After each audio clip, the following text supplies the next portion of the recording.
Welcome to the channel Stories of Slavery. Today's story is from 1850, Mercy Whitfield. She was a black girl who crossed the river 14 times. The current was strong, the night was merciless, and each time she came back carrying giants. This is a heavy story. Take a breath. Listen carefully. Before we begin, subscribe to the channel and write in the comments the city and country you're listening from. Your presence keeps these stories alive, instead of forgotten. Let's begin. In the winter of 1850, along the frozen banks of the Ohio River, something impossible was happening. Night after night, under skies so dark you couldn't see your own hand in front of your face, men were vanishing from the Kentucky side and reappearing in Ohio. Big men, strong men, field workers with shoulders wide enough to carry 200 pounds of cotton, men who had never learned to swim, men who feared water more than they feared the whip. And every single one of them was being led by a child.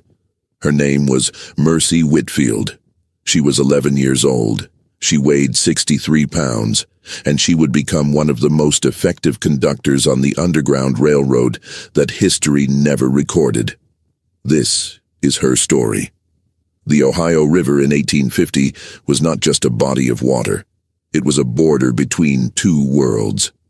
On the southern side sat Kentucky, a slave state where human beings were bought and sold like livestock.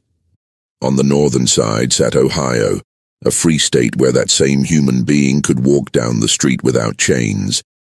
The distance between slavery and freedom was sometimes less than 1,000 feet. But those 1,000 feet of dark, cold, rushing water might as well have been an ocean. The river was unpredictable.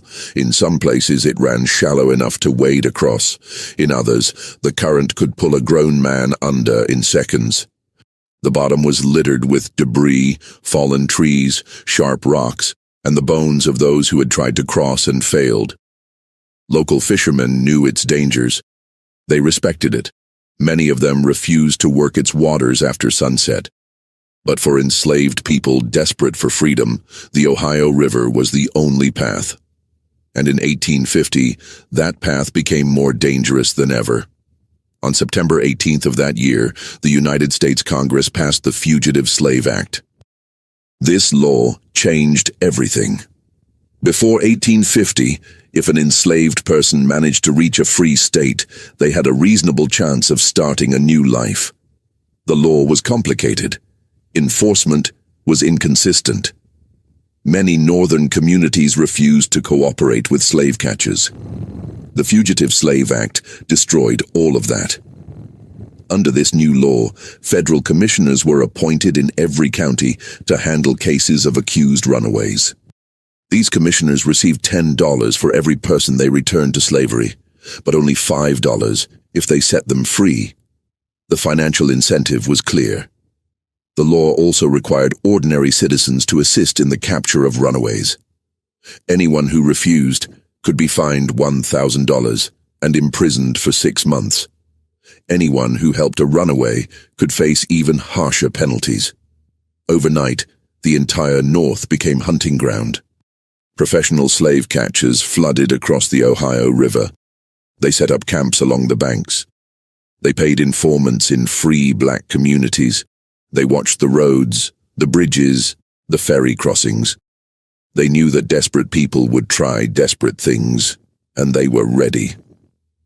In Ripley, Ohio, a small town directly across the river from Kentucky, the slave catchers were especially active. Ripley had a reputation. It was known as one of the most important stations on the Underground Railroad. The town sat on a bluff overlooking the river, and at the top of that bluff stood a house with a lantern that burned every night. That lantern was a signal. It told runaways on the Kentucky side that help was waiting. The slave catchers knew about the lantern. They watched it.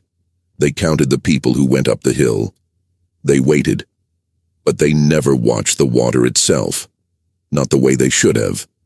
3 miles downriver from Ripley, where the Ohio curved sharply to the west, there was a stretch of water that local people called the Devil's Elbow. The current there was strange. It pushed against itself, creating eddies and whirlpools that could spin a boat in circles. The banks were thick with willow trees whose roots reached down into the water like fingers. During spring floods, debris piled up against those roots, creating underwater barriers that could trap a swimmer and hold them down until they drowned. Nobody crossed at the Devil's Elbow. It was too dangerous. The slave catchers didn't even bother to patrol it. That was their mistake. Because there was one person who knew the Devil's Elbow better than anyone alive. The slave catchers didn't even bother to patrol it. That was their mistake. Because there was one person who knew the Devil's Elbow better than anyone alive.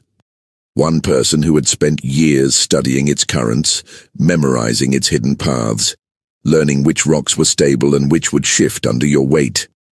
One person who could navigate its darkness by feel alone. That person was an 11-year-old girl named Mercy. Mercy Whitfield was born in 1839 on a tobacco plantation 12 miles south of the river. The plantation was owned by a man named Cornelius Whitfield, a third-generation Kentucky farmer whose family had been growing tobacco since before the Revolution. The Whitfield plantation wasn't the largest in the region, but it was prosperous. Cornelius owned 47 enslaved people, and he ran his operation with what he considered efficiency. Mercy never knew her mother. The woman died giving birth to her, a hemorrhage that no one tried very hard to stop. Mercy's father was sold 8 months before she was born, sent to a cotton plantation in Mississippi. She would never learn his name. In the world of American slavery, this was not unusual. Families were broken apart constantly. Children were separated from parents, husbands from wives, siblings from each other. The law did not recognize slave marriages. The law did not recognize slave families. The law recognized only property. Mercy was raised by a man named Moses. He was 62 years old when she was born, ancient by the standards of enslaved field workers. Moses had survived longer than anyone on the Whitfield plantation. He had outlived 3 owners, 2 wives, and 7 of his own children. He walked with a permanent limp from a beating he received in 1819. His left eye was clouded with cataracts. His hands were twisted with arthritis. But Moses had one thing that made him valuable. He knew how to work the drying barns. Tobacco curing was an art. The temperature had to be exactly right. The humidity had to be controlled. One mistake could ruin an entire harvest. Cornelius Whitfield could not afford to lose Moses, so Moses survived. And Moses, for reasons he never fully explained, decided to raise Mercy as his own. From the time she could walk, Mercy followed Moses everywhere. She learned to read the tobacco leaves, to judge when they were ready for cutting. She learned to tend the fires in the curing barns, to keep them burning low and steady through the night. And she learned something else, something that Moses taught her in whispers when no one else was listening. She learned the river. Moses had grown up near the Ohio, on a plantation just 3 miles from its banks. As a young man before his leg was broken, he had been a skilled swimmer. He had crossed the river twice himself, trying to escape. Both times, he was caught. Both times, he was beaten and returned. But he never forgot what he learned. The river had patterns. The current moved differently in different seasons. The bottom shifted, but not randomly. There were paths through the water, places where a person could walk if they knew where to step. Moses had mapped those paths in his mind over 40 years of watching, and he passed that map to Mercy. Why did he teach her? Perhaps he saw something in her that reminded him of himself. Perhaps he wanted his knowledge to survive even if his body didn't. Perhaps he simply loved her. And love makes people do things that logic cannot explain. Whatever the reason, by the time Mercy was 9 years old, she knew the Devil's Elbow better than she knew the plantation where she lived.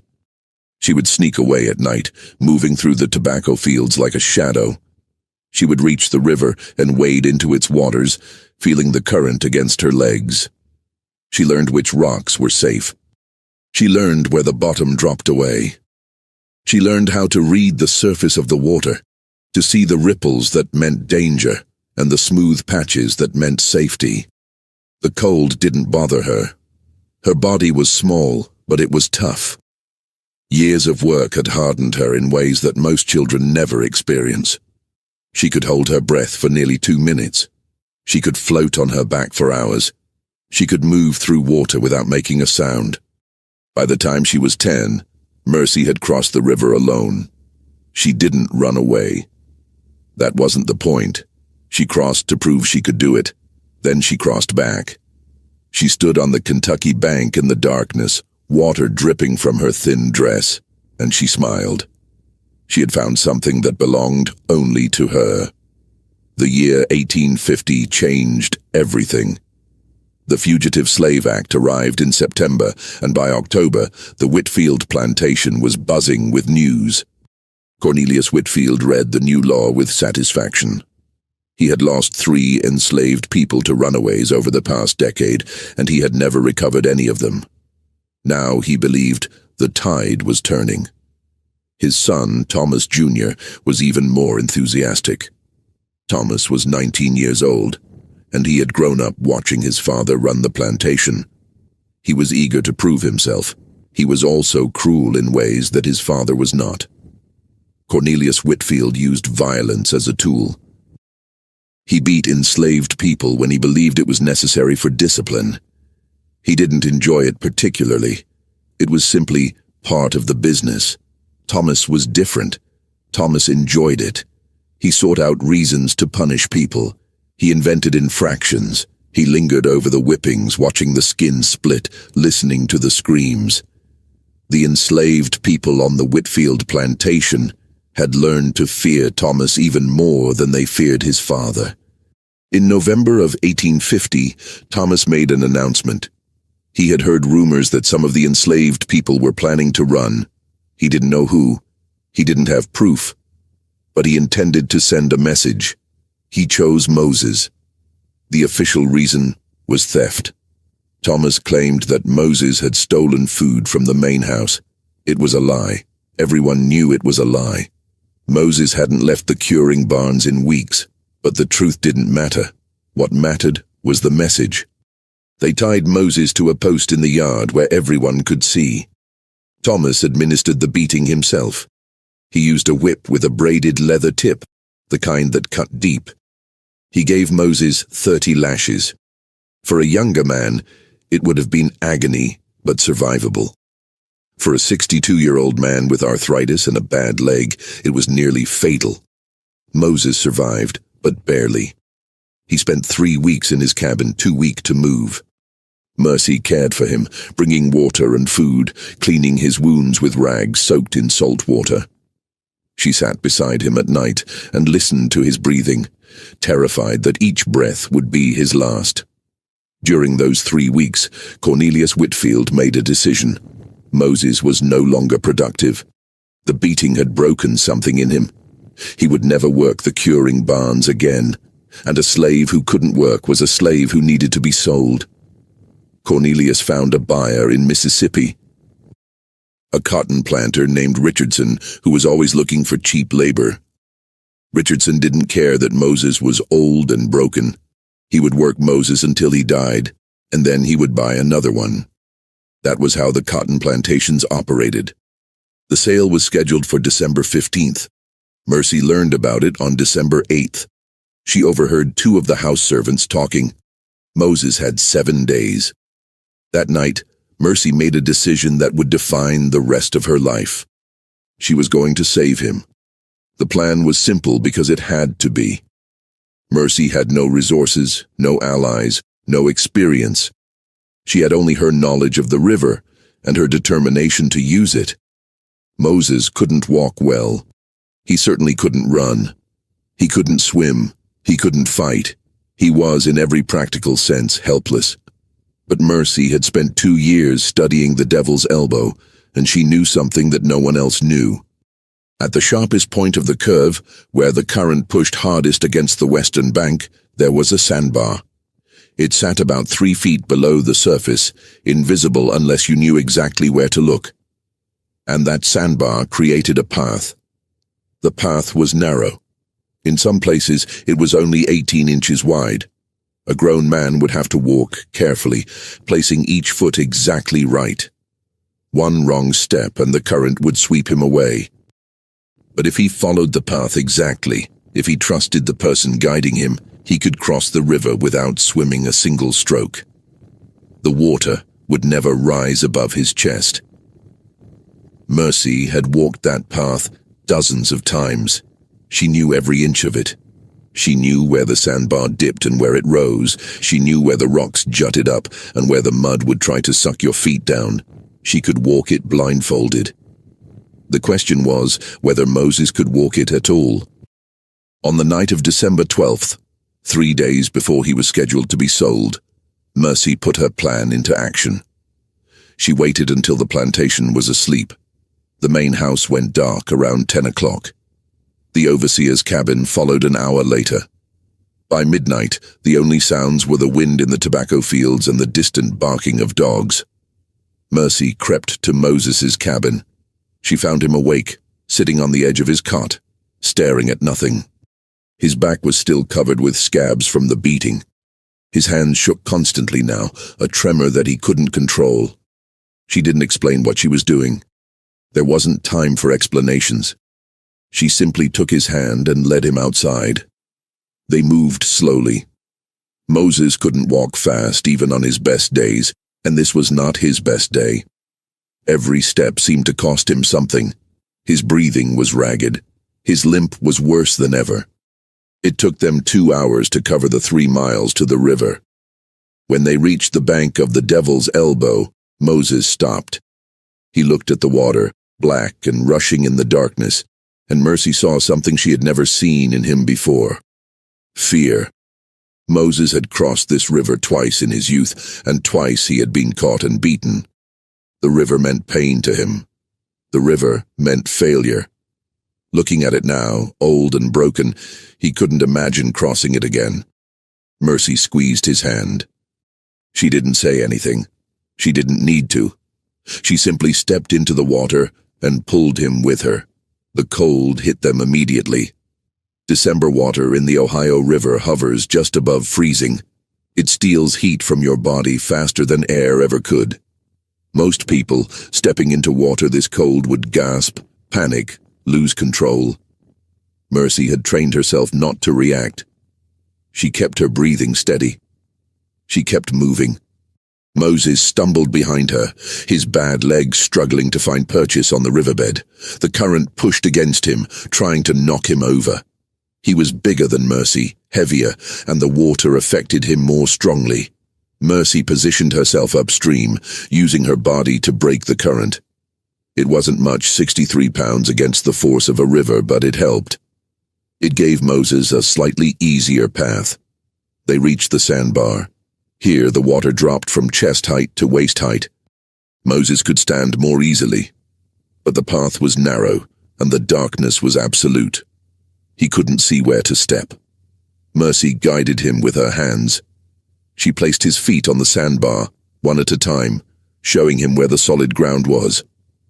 She moved backward, facing him, walking the path from memory while keeping her attention on his every movement. It took 45 minutes to cross. When they reached the Ohio side, Moses collapsed on the bank. He was shaking violently, his body struggling to generate heat. Mercy pulled him into the shelter of the willow trees and covered him with leaves and branches, anything to hold in warmth. She sat beside him as the sky began to lighten. They had done it. They had crossed the river. Moses was in a free state. But freedom in 1850 was not the same as safety. The Fugitive Slave Act meant that slave catchers could pursue runaways anywhere. Moses needed to keep moving. He needed to reach Canada, the only place where American law couldn't touch him. Mercy knew she couldn't take him that far. She was 11 years old, and she had to get back to the plantation before dawn. If she was discovered missing, there would be questions. If the connection was made between her disappearance and Moses's escape, there would be consequences. So she did the only thing she could do. She pointed Moses toward Ripley, told him to look for the lantern on the hill, and then she slipped back into the river. The return crossing was harder. She was exhausted. The cold had sapped her strength.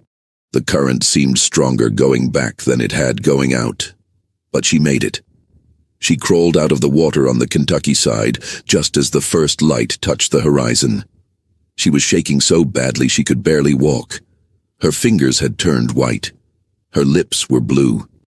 She made it back to the slave quarters and collapsed on her cot, pulling her thin blanket over her wet clothes.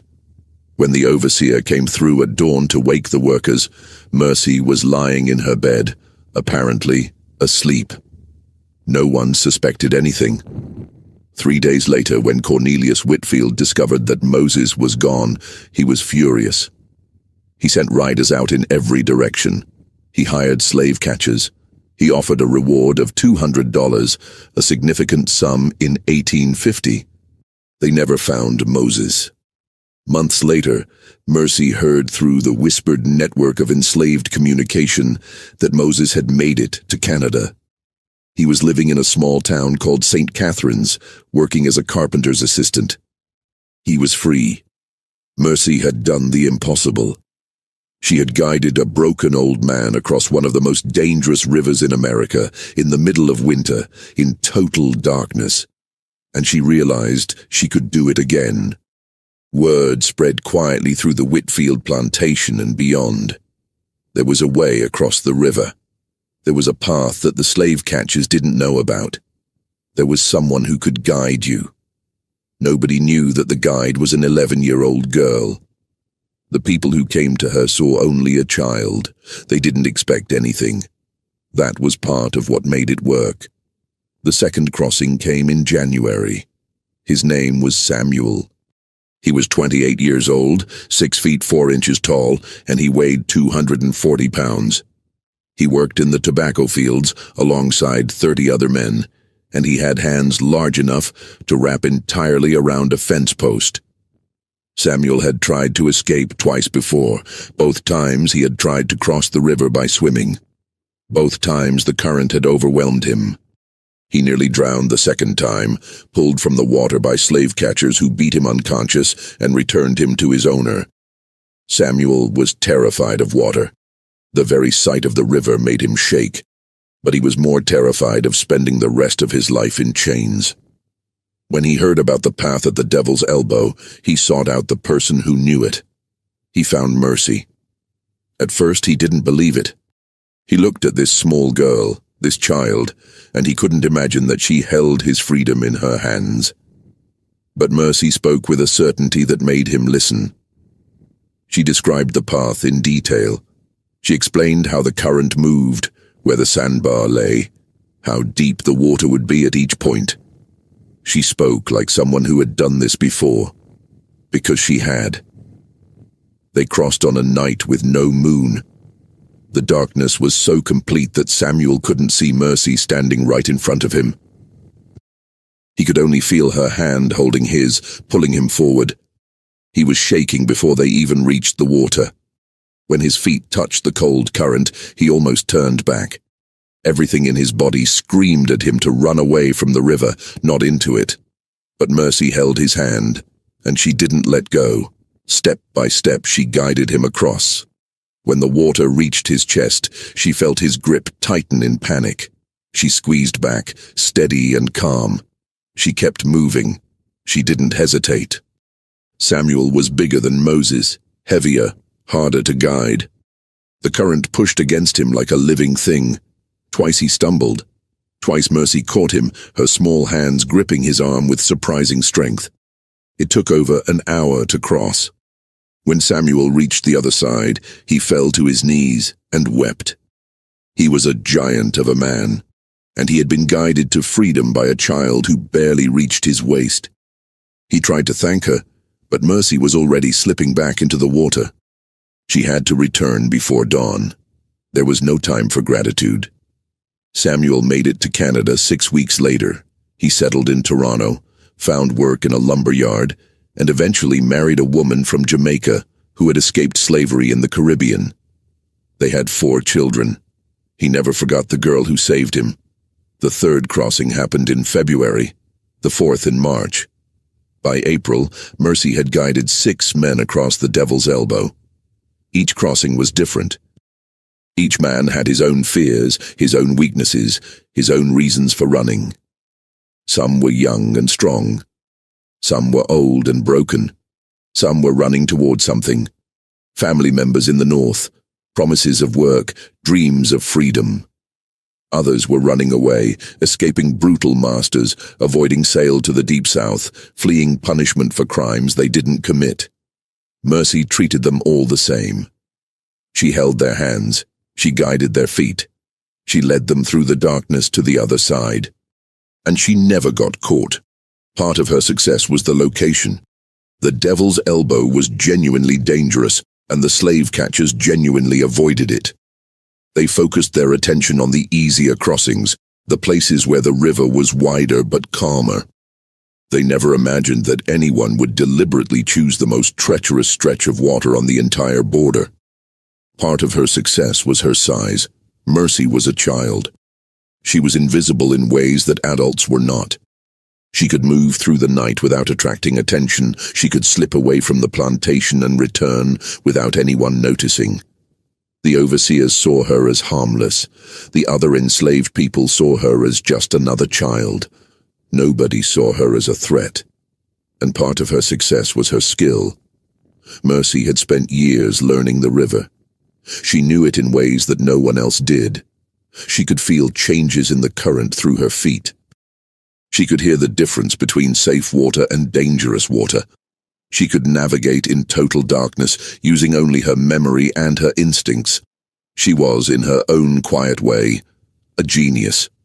By the summer of 1851, Mercy had completed 10 crossings. 10 men had walked the path through the Devil's Elbow. 10 men had reached the Ohio side.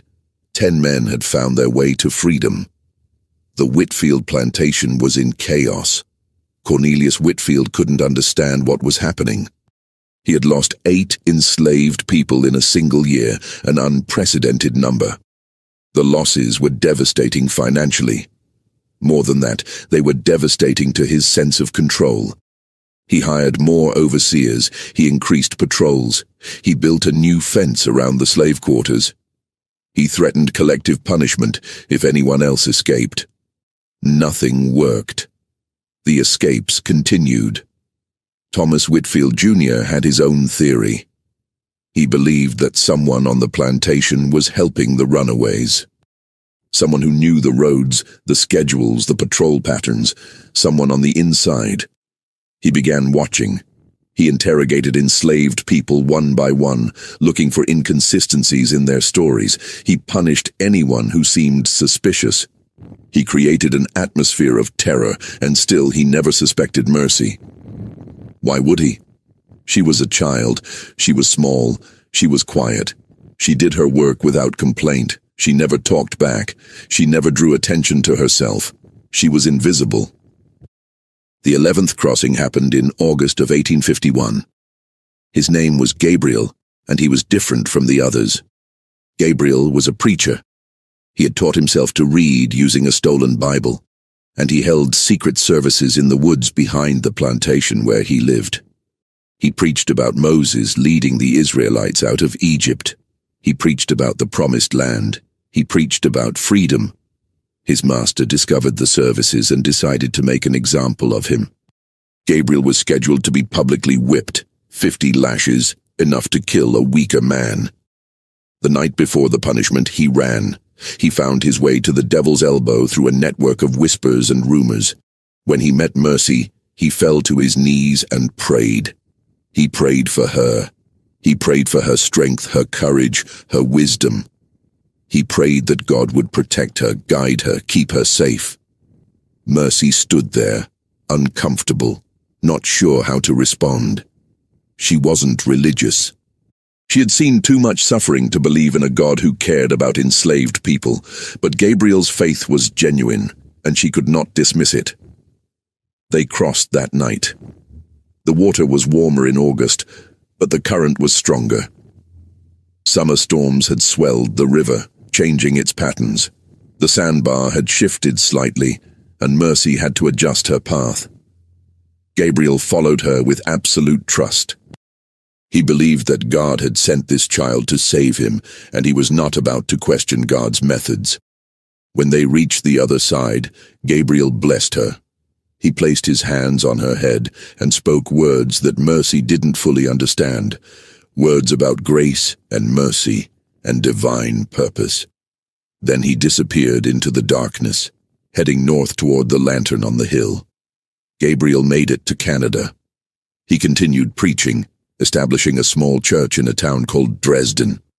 He never named Mercy in his sermons, but he spoke often about the child who had led him through the waters. He called her an angel. He wasn't the only one. As the summer turned to fall and fall turned to winter, the legend grew. Throughout the slave communities of Kentucky, people whispered about the devil's elbow. They whispered about the path through the darkness. They whispered about the guide. Some said the guide was a ghost. Some said it was a spirit of the river itself. Some said it was an angel sent by God to lead his people to freedom. Nobody said it was an 11-year-old girl. The 12th crossing happened in November, the 13th in December. By January of 1852, Mercy had guided 14 men across the river. 14 crossings, 14 giants, 14 acts of impossible courage, and then everything changed. The winter of 1852 was brutal. Temperatures dropped below zero for weeks at a time. The Ohio River, which usually resisted freezing because of its current, began to develop ice along its banks. The Devil's Elbow became even more dangerous, the cold water sapping strength faster than ever, ice chunks floating in the current like knives. Mercy knew she should stop. The conditions were too dangerous. Even her knowledge of the river couldn't protect against water this cold. But people kept coming. They came because they were desperate. They came because they had no other choice. They came because they had heard about the path through the Devil's Elbow, and they believed it was their only hope. Mercy couldn't turn them away. In February of 1852, she agreed to guide a man named Isaac. He was 34 years old, a blacksmith from a plantation near Louisville. He had powerful arms and clever hands, and his owner had promised to sell him to a plantation in Alabama, where he would never see his family again. Isaac had a wife and 2 children.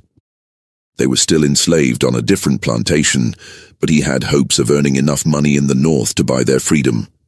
It was a desperate hope, almost certainly impossible, but it was all he had. Mercy agreed to guide him. They set out on a night when the temperature was 8 degrees below zero. The wind was blowing from the northwest, carrying sheets of ice crystals that stung exposed skin. Mercy had wrapped herself in every piece of clothing she could find, but she was still shivering before they even reached the river. The Devil's Elbow was transformed. Ice had built up along the banks, extending 15 feet into the water. The current had shifted, pushing harder against the eastern side. The sandbar, Mercy discovered when she stepped into the water, had moved again. She had to find the path by feel. Isaac followed her, his teeth chattering so loudly she could hear them over the wind. He was bigger than her, stronger, but the cold affected him more. His movements became sluggish. His grip on her hand weakened. Halfway across, he stumbled. The current caught him immediately, spinning him away from the sandbar into deeper water. Mercy lunged after him, grabbing his arm, but his weight was too much. He was pulling her down with him. For a terrible moment, Mercy thought they were both going to die. But Isaac found his footing. Some instinct, some desperate surge of strength allowed him to plant his feet on a rock she hadn't known was there. He pushed himself upright, gasping. Mercy guided him back to the sandbar. Her hands were numb, her legs were shaking. She could barely feel the path beneath her feet. But she kept moving. They reached the Ohio side, just as Mercy's body began to fail. Her muscles were cramping. Her vision was blurring. The cold had stolen too much from her. She collapsed on the bank, unable to move. Isaac lifted her, He carried her to the shelter of the trees and held her against his chest, trying to share his body heat. He rubbed her arms and legs, forcing blood to circulate. He spoke to her constantly, words of encouragement and gratitude and desperate hope. Slowly, painfully, Mercy's body began to warm. She had survived, but barely. That night, lying in the arms of a man she had just saved, Mercy made a decision. She was done. 14 crossings were enough. She had pushed her luck too far. The next time, she might not survive. She told Isaac to head for the lantern on the hill.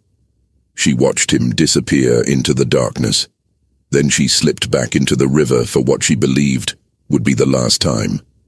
The return crossing nearly killed her. The cold had sapped her strength more than she realized. The current had grown stronger. The ice had built up further. Twice she lost the path. Twice she had to stop and feel her way forward, her numb feet searching for solid ground. She reached the Kentucky side as dawn was breaking. She crawled out of the water and lay on the frozen bank, too exhausted to move. The cold seeped into her bones. She could feel her heartbeat slowing. She thought about Moses. She thought about Samuel. She thought about all the men she had guided across the river. She thought about freedom. And then she closed her eyes. She woke 3 hours later, covered in frost, barely alive. Somehow she dragged herself back to the plantation. Somehow she made it to her cabin without being seen. Somehow she collapsed onto her cot and pulled her blanket over her body. She slept for 2 days. When she finally woke, she knew that something had changed. Her body was weaker. Her lungs hurt when she breathed. Her fingers and toes tingled constantly, the first signs of frostbite damage that would never fully heal. She had given everything she had to those 14 crossings, and she believed, truly believed, that her work was done. She was wrong. 3 months passed. Spring came to Kentucky, melting the ice, warming the river, bringing new life to the tobacco fields. Mercy recovered slowly. Her lungs healed. Her strength returned. The tingling in her fingers and toes faded to a dull ache that she learned to ignore. She went back to work. She tended the curing barns. She followed the routines that had defined her life before she discovered the river. She tried to forget, but forgetting was impossible. Every night, she dreamed of the water. She dreamed of the current pulling at her legs, the darkness pressing against her eyes, the hands of desperate men gripping hers. She dreamed of the path through the Devil's Elbow, every rock and ridge memorized, every twist and turn burned into her mind. She dreamed of freedom, and every night she woke up, still enslaved. The Whitfield plantation had changed during those 3 months. Cornelius Whitfield's health was failing. He spent most of his time in bed, coughing blood into handkerchiefs that the house servants burned in secret. The doctors came and went, but their medicines did nothing. Something was eating him from the inside. Thomas Jr. had taken over the daily operations of the plantation. He walked the fields with a whip coiled at his belt. He watched the enslaved workers with suspicious eyes. He punished infractions that his father would have ignored. The atmosphere grew darker. People whispered that Thomas was looking for someone to blame for the escapes. 14 men had vanished in less than 2 years. Someone had helped them. Someone knew the way. Thomas intended to find that someone. In May of 1852, he made his move. The target was a woman named Ruth. She was 43 years old, a house servant who had worked for the Whitfield family her entire life. Ruth had never tried to escape. She had never shown any interest in running, but she had one characteristic that made Thomas suspicious. Ruth could read. She had learned as a child, taught by Cornelius Whitfield's mother, who believed that house servants should be educated enough to follow written instructions. Ruth had never used her literacy for anything subversive. She read recipes. She read labels on medicine bottles. She kept inventory lists for the kitchen. But Thomas knew that literacy was dangerous. An enslaved person who could read could communicate in ways that overseers couldn't monitor. They could pass written messages. They could create maps. They could document routes and schedules. Thomas convinced himself that Ruth was the key to the escapes. He interrogated her for 3 days. He asked about the missing men. He asked about the river. He asked about the Underground Railroad. Ruth knew nothing. She had nothing to tell him. But Thomas didn't believe her. On the 3rd day, he brought out the whip. Mercy watched from the doorway of the curing barn. She was too far away to hear what was being said, but she could see everything. She saw Thomas raise the whip. She saw Ruth fall to her knees. She saw the first stroke land across her shoulders. Ruth screamed. The sound carried across the plantation, sharp and terrible. It was the sound of innocence being punished, of cruelty exercising its power simply because it could. Thomas whipped Ruth 30 times. When he was finished, she lay in the dirt, barely breathing. Her dress was soaked with blood.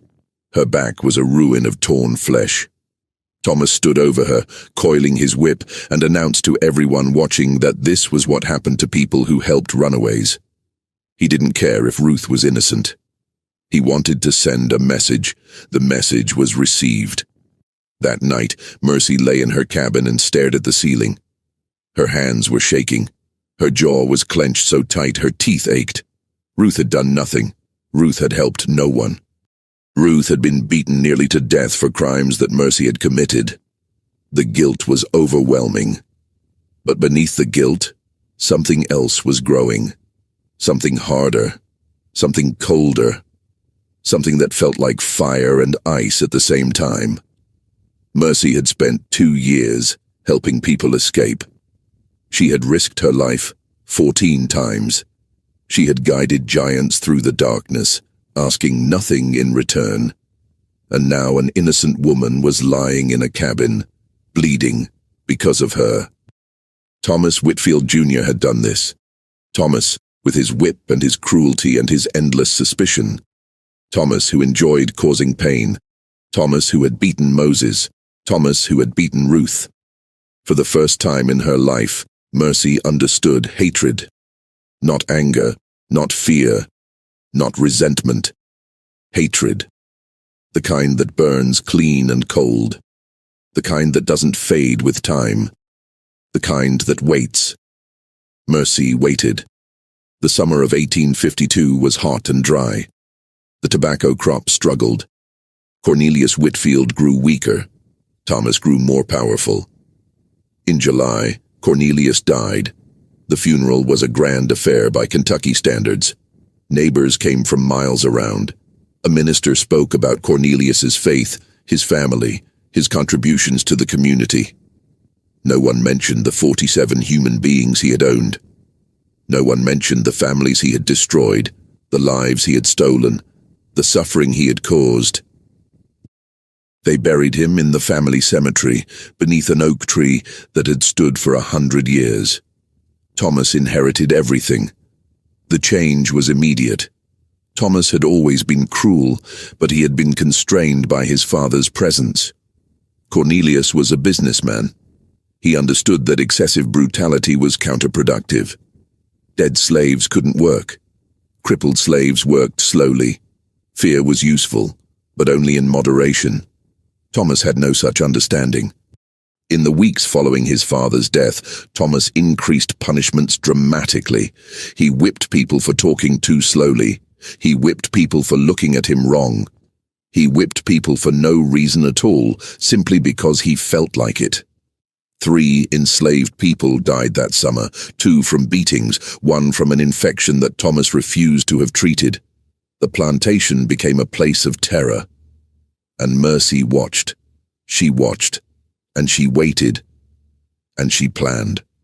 She didn't know what she was planning. She didn't have a specific goal. She just knew that something was coming, something that would change everything. In September, she found out what it was. The news came through the whispered network that connected enslaved communities across Kentucky.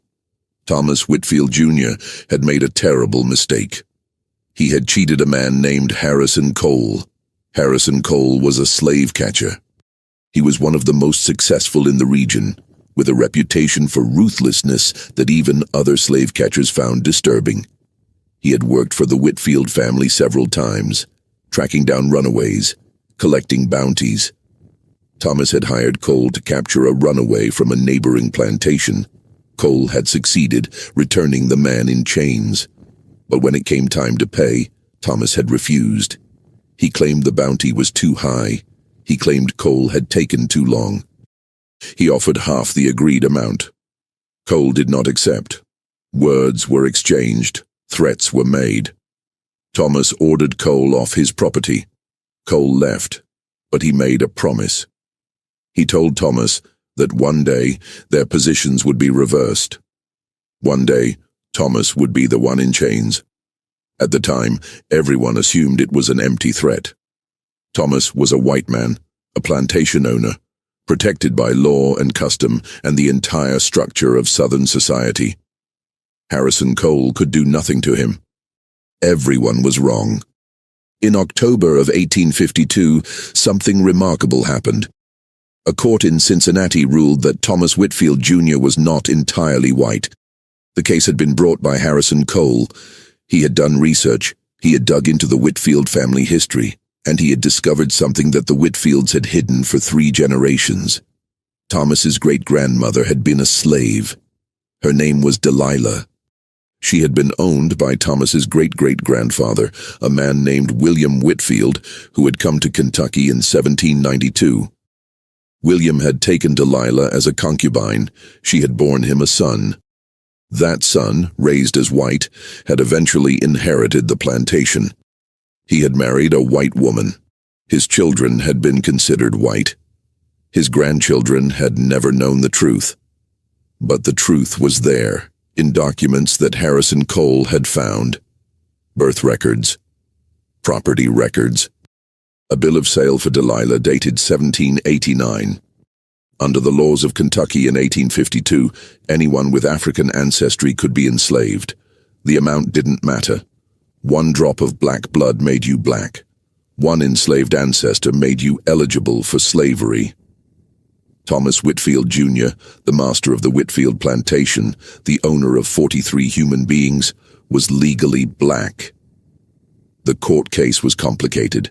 Thomas hired lawyers. He fought the ruling. He argued that the documents were forged, that the claims were lies, that Harrison Cole was motivated by revenge. None of it mattered. In November of 1852, a federal marshal arrived at the Whitfield plantation. He had a warrant for Thomas's arrest. Under the Fugitive Slave Act, the same law that Thomas had used to terrorize runaways, Thomas himself was now considered a fugitive. Harrison Cole had purchased the rights to Thomas from a man in Virginia who claimed descent from William Whitfield's legitimate children. The claim was dubious at best. It probably wouldn't have held up under careful scrutiny. But the federal commissioner didn't scrutinize carefully. He received his $10 and signed the warrant. Thomas was arrested in his own parlor. They put him in chains. The same kind of chains he had used on the people he owned. They loaded him into a wagon. They drove him toward the river. Harrison Cole intended to take Thomas south. He intended to sell him to a cotton plantation in Mississippi, the same fate Thomas had planned for Moses 2 years earlier. But Cole made a mistake. He underestimated the river. The crossing point Cole chose was 3 miles upstream from the Devil's Elbow, at a place where ferries normally operated. But it was November, and the ferryman had gone home for the night. Cole decided to wait until morning. He made camp on the Kentucky side, within sight of the water. That night, a storm hit. It came from the northwest, fast and violent. The wind tore through the trees. The rain fell in sheets. The Ohio River, already swollen from autumn rains, rose 6 inches in 3 hours. Cole's camp was destroyed. His horses panicked and ran. His supplies were scattered. And Thomas, still in chains, was swept into the water. The current carried him downstream. It carried him toward the Devil's Elbow. Mercy was awake when the storm hit. She had been awake for hours, lying in her cabin, thinking about everything that had happened. She heard the wind. She heard the rain. She heard something else beneath it all. She heard the river calling. She didn't decide to go. Her body simply moved. She pulled on her clothes, slipped out of the cabin, and walked through the storm toward the water. She reached the Devil's Elbow just as the first light of dawn began to filter through the clouds. The storm was passing, but the river was chaos. The current was faster than she had ever seen it. Debris was everywhere, logs and branches and pieces of buildings torn from upstream communities. And there, caught in the willow roots on the Kentucky side, was Thomas Whitfield, Jr. He was barely conscious. The chains on his wrists had tangled in the roots, holding him in place while the current tried to pull him under. His face was bloody. His clothes were torn. He was shivering so violently that Mercy could see it from 30 feet away. She stood on the bank and watched him. He didn't see her at first. He was focused on the water, on the chains, on the desperate struggle to keep his head above the surface. His strength was failing. Another few minutes and he would go under. Mercy could let him die. The thought was clear and cold. She could stand here and watch. She could let the river do what she had dreamed of doing for months. Thomas Whitfield, Jr., the man who had beaten Moses, who had beaten Ruth, who had made the plantation a place of terror, would simply vanish beneath the water. No one would know she was here. No one would blame her. The river would keep its secrets. She took a step closer. Thomas's eyes found her. Recognition flickered across his face. He knew who she was. He had seen her 1,000 times, the quiet girl who worked in the curing barns. He had never noticed her. She was invisible to him, just another piece of property. But now, in this moment, she was the only person who could save him. He tried to speak. The water filled his mouth. He coughed, choked, struggled to keep his head up. Mercy took another step. She could see something hanging around his neck. A chain. A medallion. It swung against his chest as he thrashed, catching the early light. Her mother's medallion. Mercy's breath stopped. She had heard stories about that medallion. Moses had told her. Her mother had worn it every day of her life. It had been given to her by Mercy's grandmother, who had brought it from Africa 50 years earlier. When Mercy's mother died, the medallion had disappeared. Now Mercy knew where it had gone. Thomas had taken it, or his father had taken it. Someone in the Whitfield family had stolen the only thing that connected Mercy to her mother, and they had worn it like a trophy. The hatred flared again, hotter than before. She could let him die. She could let the medallion sink with him, lost forever. It would be justice. It would be revenge. But it wouldn't bring the medallion back. Mercy made her decision. She didn't make it because Thomas deserved to live. He didn't. She didn't make it because she was merciful. She wasn't. She made it because she wanted something, and the only way to get it was to save the man who had taken it. She stepped into the water. The current hit her immediately, stronger than anything she had felt before. The storm had transformed the river into something wild and angry. The path she knew, the sandbar through the Devil's Elbow, was gone. The flood had reshaped everything. She pushed forward anyway. She reached Thomas and grabbed the chains that bound his wrists. The metal was cold. His hands were blue. He was looking at her with an expression she had never seen on his face before. Fear. Not the kind of fear that came from physical danger, something deeper. Thomas was afraid of her. He was afraid of this 11-year-old girl who had appeared from nowhere and was now holding his life in her hands. Good, Mercy thought. She pulled at the chains, trying to free them from the roots. They were tangled tight. She had to work at each link, finding the places where it had wrapped around branches and unwinding it carefully. Thomas watched her. He didn't speak. He couldn't speak. But his eyes never left her face. The water was rising. The current was getting stronger. Mercy's fingers were going numb. She freed the last chain. Thomas sagged against her, his weight nearly pulling them both under. She braced herself, found her footing, started to move. The path was gone, but the river was still the river.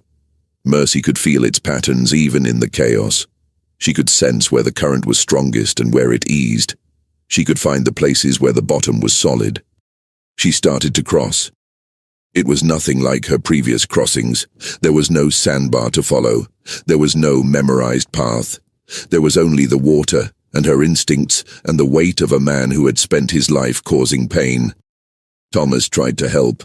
He tried to walk, to support his own weight. But the chains made it impossible. His arms were pinned in front of him. His balance was destroyed. He stumbled constantly, and every stumble pulled at Mercy's strength. Halfway across, she felt her body starting to fail. The cold was stealing her heat. The current was stealing her energy. Thomas was stealing her will. She thought about letting go. She thought about slipping beneath the surface and letting the river take her. It would be easy.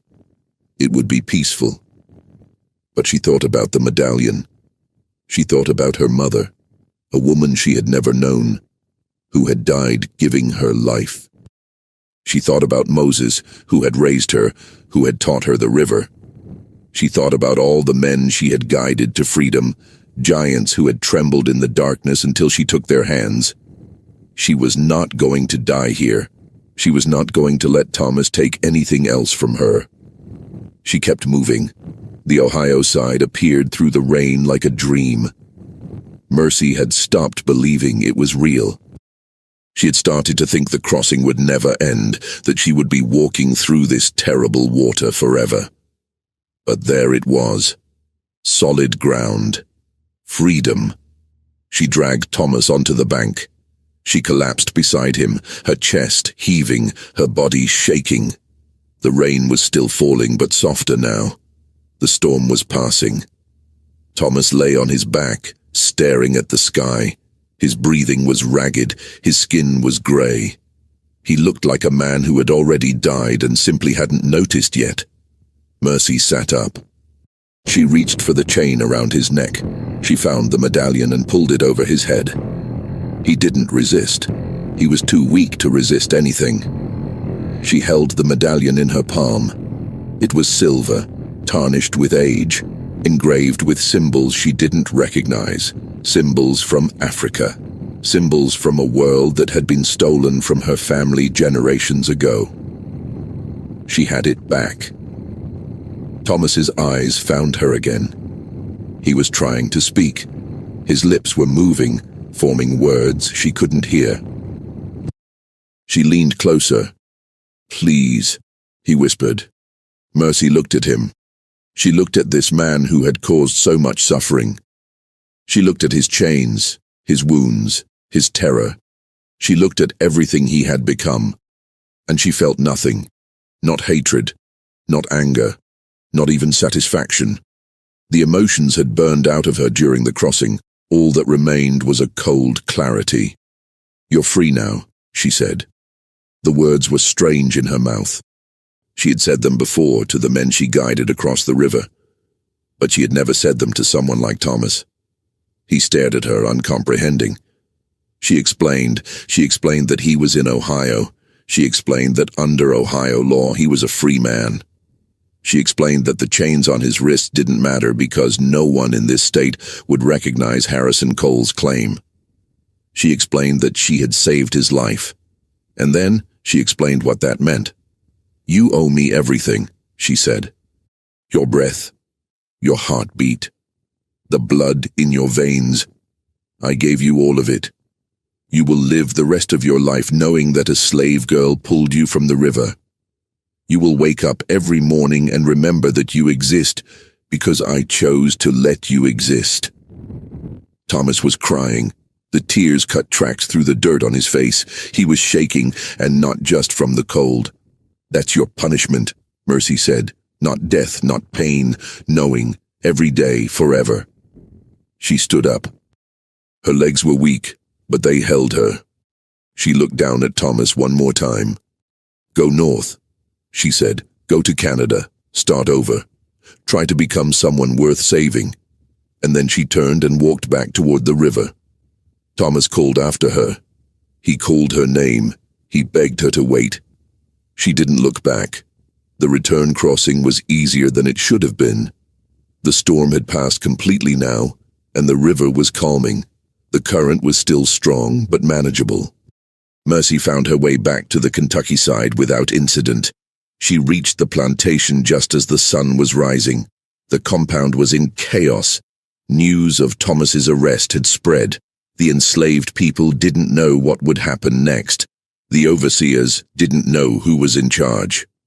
Mercy slipped into her cabin unnoticed. She lay on her cot, holding her mother's medallion against her chest.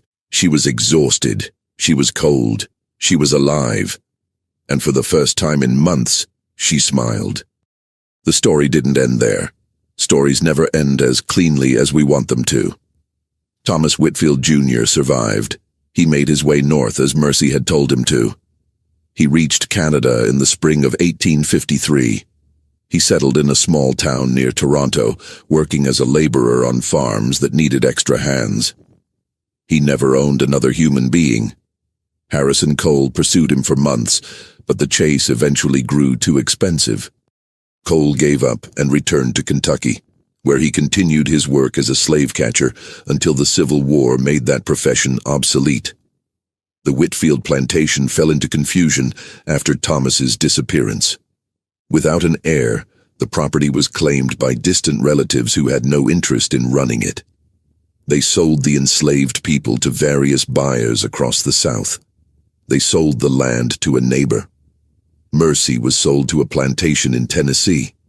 She was 12 years old. But Mercy was not finished. She had crossed the river 15 times. She had guided 14 men to freedom. She had saved the life of her worst enemy and turned that salvation into the ultimate revenge. She knew things that no one else knew. She knew how to read the water. She knew how to move in darkness. She knew how to become invisible. The plantation in Tennessee was different from the Whitfield place, but the river was the same. The Cumberland River ran just 8 miles to the north, and beyond that lay more rivers, more paths, more ways to freedom. Within 6 months of arriving, Mercy had mapped the local waterways. Within a year, she had made contact with the Underground Railroad network in Nashville. Within 2 years, she was guiding people again. She never stopped.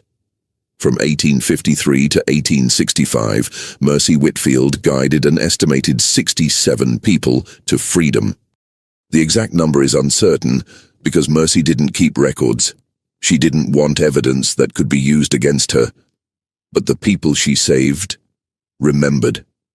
They remembered the small woman who appeared in the darkness. They remembered her steady hands and her calm voice. They remembered following her through waters that should have killed them, trusting her completely, arriving on the other side alive. They called her by many names: the River Ghost, the Water Angel, Moses' daughter. She answered to all of them. When the Civil War began in 1861, Mercy was 22 years old. She had been enslaved her entire life. She had risked death more times than she could count. She had seen things that would have broken most people. She was not broken. In 1863, the Emancipation Proclamation changed everything. Suddenly, the river crossings weren't just escapes. They were migrations. Thousands of enslaved people walked off plantations across the South, heading north toward freedom. Mercy helped as many as she could. After the war ended, she settled in Cincinnati, just across the river from Kentucky. She lived in a small house near the waterfront. She worked as a laundress, washing clothes for wealthy families who never knew that the quiet woman scrubbing their linens had once been the most effective conductor on the Underground Railroad. She never married. She never had children. She never talked about her past with strangers. But sometimes, late at night, people would knock on her door.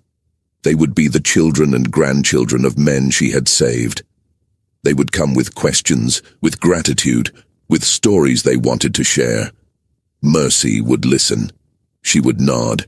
She would show them her mother's medallion, still hanging around her neck after all those years. And sometimes, very rarely, She would tell them about the river.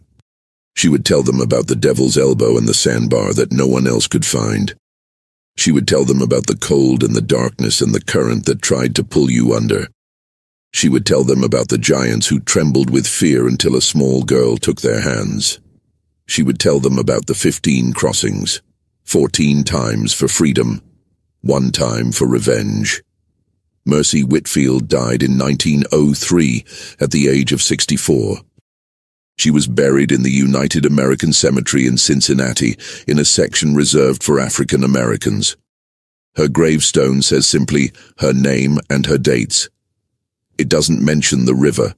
It doesn't mention the crossings. It doesn't mention any of the things she did. But the people who knew her remembered.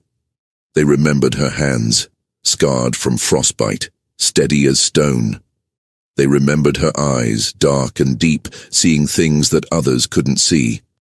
They remembered her voice, soft but certain, saying, "Follow me, I know the way." The Ohio River still flows past Cincinnati. It still curves and bends, creating eddies and currents that can trap the unwary. The devil's elbow is gone now, eroded away by 150 years of floods and droughts. The sandbar that Mercy knew has vanished beneath layers of silt, but the water remembers. Every drop that passes that stretch of river carries a memory of the people who crossed it. Every ripple echoes with their footsteps. Every wave whispers their names. 14 giants who walked to freedom through the darkness. One enemy who learned that mercy could be the cruelest punishment of all. And one girl, small and brave and impossible, who changed the world one crossing at a time. They built a system designed to crush people like her. They built laws and chains and whips. They built an entire economy on the idea that some people were property and some people were owners. Mercy Whitfield looked at that system and found its weakness. The system was afraid of the river. The system avoided the dangerous places, the unpredictable waters, the paths that required courage and skill and faith. Mercy wasn't afraid. She made the river her weapon. She turned the thing they feared into the thing that set people free. She took children across, men who had never learned to swim, grandparents who could barely walk. She took them all, and she never lost a single one. That was her gift. That was her genius. That was the thing that no amount of cruelty could take away from her. The ability to find a path where others saw only danger. The courage to walk it in the darkness. The faith to keep walking even when her body failed. History doesn't remember Mercy Whitfield. You won't find her name in the textbooks. You won't see her face in the museums. The records were never kept, or they were destroyed, or they simply never existed in the first place. But history doesn't remember most of the people who made it. It doesn't remember the children who carried messages. It doesn't remember the women who hid runaways in their cellars. It doesn't remember the men who walked 1,000 miles in the wrong direction just to throw the slave catchers off the trail. It doesn't remember the giants who found their courage in the grip of a small girl's hand. They existed anyway. They fought anyway. They won anyway. And somewhere, in the cold, dark water of the Ohio River, their victory still echoes. Mercy Whitfield crossed the river 15 times. 14 times she saved other people. The 15th time she saved herself, not her body. Her body had been saved 1,000 times by luck and skill and the grace of the current. She saved something deeper. She saved the part of herself that wanted revenge more than justice. She saved the part that wanted to watch Thomas Whitfield drown. She saved the part that would have become a monster if she had let it. She pulled her enemy from the river. She gave him his life. And then she gave him something worse. She gave him the truth that he owed everything to a person he had spent his life despising. The truth that his survival depended on the mercy of someone he had never considered fully human. The truth that the system he had built his identity on was a lie, and that lie had been exposed by an 11-year-old girl standing on a riverbank in the rain. That was the real crossing. Not from Kentucky to Ohio, not from slavery to freedom, from hatred to something else. something harder to name, something that looked like peace. Mercy Whitfield was 11 years old when she first crossed the river. She was 64 when she died, still wearing her mother's medallion, still living within sight of the water that had shaped her life. In between, she became something that the slave catchers and the overseers and the plantation owners never expected. She became unstoppable. Not because she was strong. There were people stronger than her. Not because she was fast. There were people faster than her. Not because she was lucky. Luck runs out, eventually. She was unstoppable because she understood something that her enemies never figured out. The river wasn't the obstacle. The river was the path. And once you understood that, once you really understood it, nothing could stand in your way. 14 giants walked across the Ohio River on a path that shouldn't have existed, guided by a child who shouldn't have known it was there. One man was pulled from the water by the person he had hurt the most, saved by a mercy he had never shown to anyone. And one girl, born into slavery, raised in darkness, taught by a broken old man who loved her like a daughter, changed everything. She didn't change the laws. The laws changed later, written by people who never knew her name. She didn't change the system. The system collapsed under its own weight, brought down by a war that killed 600,000 people. She changed the people, one crossing at a time, one life at a time, one step at a time through the cold, dark water. That's how the world really changes, not through speeches and proclamations, through small acts of impossible courage, repeated over and over until the impossible becomes inevitable. Mercy Whitfield knew this. She lived it. She proved it with every crossing. And now, more than 150 years later, her proof still stands. The river flows on. The water is different, every molecule replaced 1,000,000 times over. But the shape remains. I'm freezing. I'm bleeding. Slowly fading away. But don't worry, I'm fine.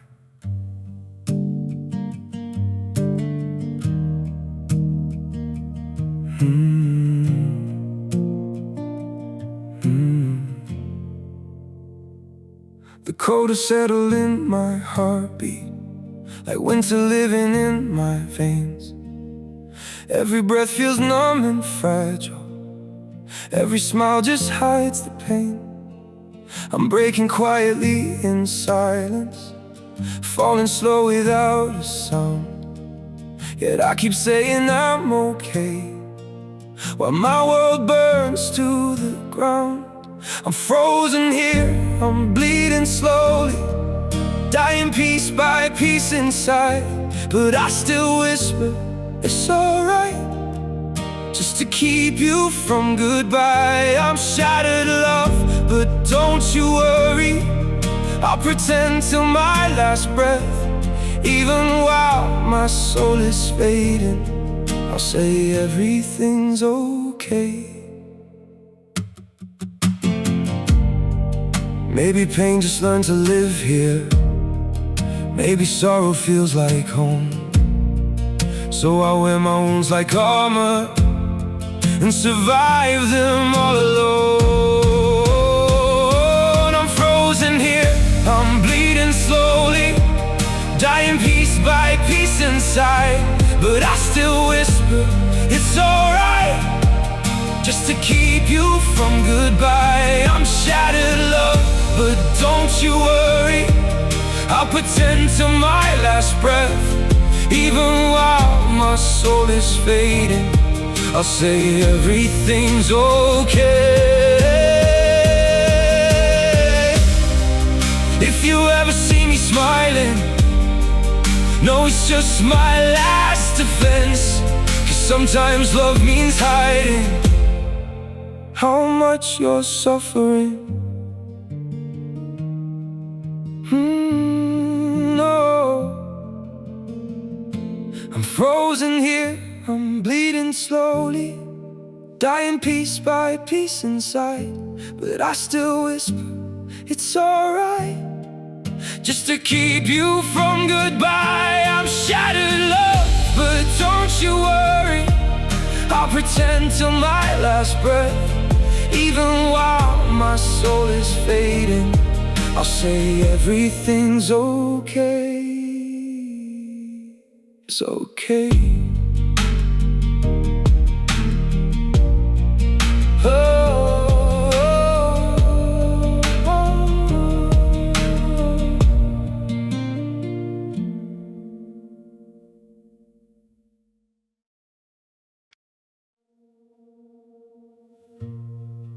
Don't pity me.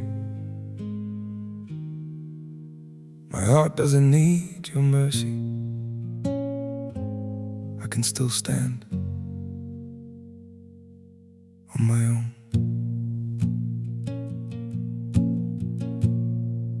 I was broken by your leaving, fell deeper than I thought I would. But pain has taught me how to heal now and survive what once I couldn't. You don't have to look back sadly, don't reach out with guilty hands. What you shattered made me stronger. Now I rise where I once collapsed. My heart doesn't need your pity, not another empty sign. I've got enough strength left within me to rebuild this life of mine. My feet are steady through the sorrow, I can stand through all the pain. You don't have to save me, darling, I'll learn to breathe again. I once begged for your affection, now I've learned my worth in scars. And the man you left in pieces found his own way through the dark. My heart doesn't need your pity, not another empty sign. I've got enough strength left within me to rebuild this life of mine. My feet are steady through the sorrow, I can stand through all the pain. You don't have to save me, darling, I'll learn to breathe again.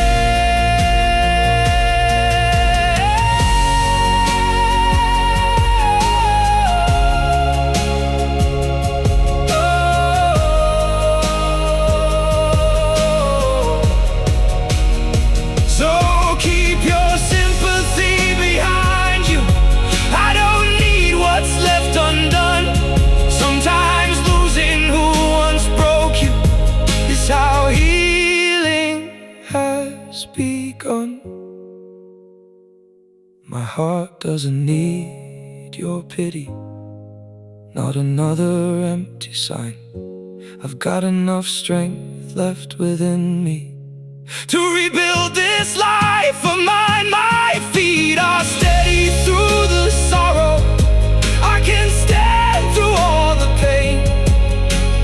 You don't have to save me, darling, I'll rise alone again.